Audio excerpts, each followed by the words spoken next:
मकर संक्रांति के साथ धर्मराज से जुड़ी कहानी। प्राचीन काल में बब्रुवाहन नामक एक धर्मात्मा और दयालु राजा रहते थे। उनके राज्य में हरिदास नाम का एक तपस्वी ब्राह्मण था, जिसकी पत्नी बहुत ही सुशील, पतिव्रता और भगवान की बड़ी भक्त थी। गुणवती ने अपने जीवन में सभी देवी देवताओं की उपासना की। एकादशी, महाशिवरात्रि, जन्माष्टमी आदि सभी व्रत करती थी। यथाशक्ति अतिथि सेवा, दान पुण्य भी करती। जब उसका देहांत हुआ तो धर्मराज जी के दूत उसे आदर पूर्वक धर्मराजपुर ले गए, जहाँ सुंदर सिंहासन पर धर्मराज जी भगवान विराजमान थे और पास में चित्रगुप्त जी मृत प्राणियों के पाप पुण्य का लेखा जोखा धर्मराज जी को बता रहे थे। अब चित्रगुप्त जी ने उनके पाप पुण्य का ब्यौरा धर्मराज को दिया, जिसे सुनकर धर्मराज जी प्रसन्न हुए, परंतु कुछ उदास हो गए। यह देखकर गुणवती ने पूछा, मैंने अपने जीवन में कोई दुष्कर्म नहीं किया, फिर आपके मुख पर उदासी क्यों है?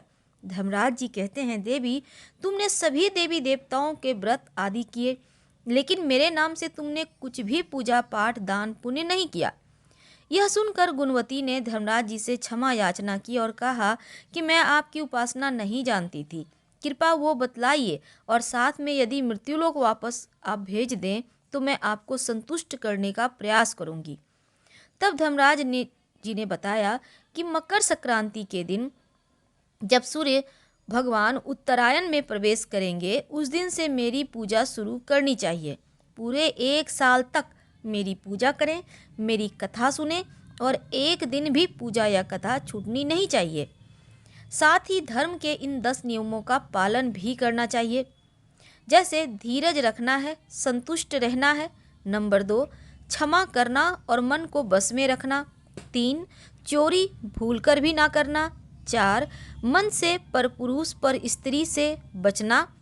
5, इंद्रियों को बस में रखना।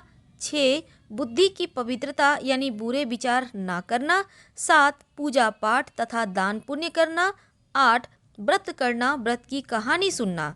9, सच बोलना, सच्चा व्यवहार करना। और 10, क्रोध मत करना। धर्म के इन 10 लक्षण का पालन करो, मेरी कथा नियम से सुनते रहो, दान पुण्य परोपकार करते रहो, तो वर्ष भर बाद मकर संक्रांति आए तब इस व्रत का उद्यापन करना। अपने सामर्थ्य के अनुसार मेरी मूर्ति बनवाकर विधि विधान से प्राण प्रतिष्ठा करवा करके मेरी पूजा और हवन करें। साथ ही चित्रगुप्त जी की भी पूजा करें। काले तिल के लड्डू का भोग लगाएं, ब्राह्मण भोजन कराएं, बांस की टोकरी में 5 सेर अनाज दान करें। इसके अलावे तकिया, कंबल, चप्पल, लोटा, वस्त्र, हो सके तो गाय का दान करें। धर्मराज की बातें सुनकर गुणवती ने विनती की, प्रभु, मुझे फिर से मृत्युलोक में जाने दें, जिससे मैं आपके व्रत को करूं और इस व्रत का प्रचार भी लोगों में कर सकूं। धर्मराज जी ने इसके लिए अपनी सहमति दे दी। गुणवती वापस जीवित हो गई, उसके शरीर में जान आ गई और वह उठकर खड़ी हो गई।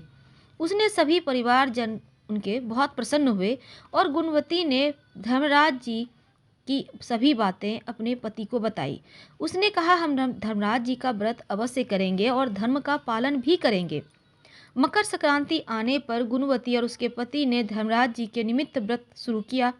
1 वर्ष के बाद विधि विधान से इस व्रत का उद्यापन किया और इस व्रत के प्रभाव से उन्हें धर्मराज जी की कृपा हुई, मोक्ष और स्वर्ग की प्राप्ति हुई। धर्मराज जी की जय। मकर संक्रांति के दिन एक और कथा पढ़ी और सुनी जाती है। माना जाता है इस कथा को सुनने से शनि दोषों से मुक्ति मिलती है। पौराणिक कथा के अनुसार सूर्यदेव और शनिदेव में अच्छे संबंध नहीं थे। असल में इसका कारण था सूर्यदेव और शनि की माता छाया के प्रति उनका व्यवहार। शनिदेव का रंग काला होने के कारण सूर्यदेव ने उनके जन्म के दौरान कहा था कि ऐसा पुत्र मेरा हो ही नहीं सकता। इसके बाद से सूर्यदेव ने शनिदेव और उनकी माता छाया को अलग कर दिया। जिस घर में वह रहते थे उसका नाम कुंभ था। सूर्यदेव के ऐसे व्यवहार से क्रोधित होकर छाया ने उन्हें श्राप दे दिया कि माता छाया ने सूर्यदेव को कुष्ठ रोग होने का श्राप दिया, जिससे क्रोधित होकर सूर्यदेव ने छाया और शनिदेव का घर जलाकर राख कर दिया।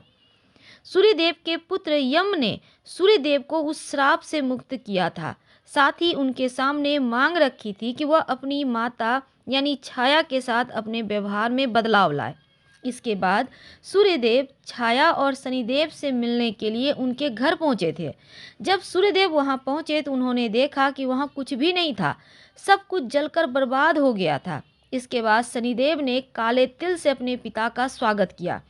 शनिदेव के ऐसे व्यवहार से प्रसन्न होकर सूर्यदेव ने उन्हें नया घर दिया, जिनका नाम था मकर।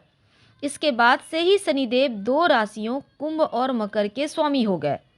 शनिदेव के इस व्यवहार से प्रसन्न होकर सूर्यदेव ने उन्हें यह भी कहा कि जब भी वह मकर संक्रांति के मौके पर उनके घर आएंगे तो उनका घर धन धान्य से भर जाएगा, उनके पास किसी भी वस्तु की कमी नहीं रहेगी।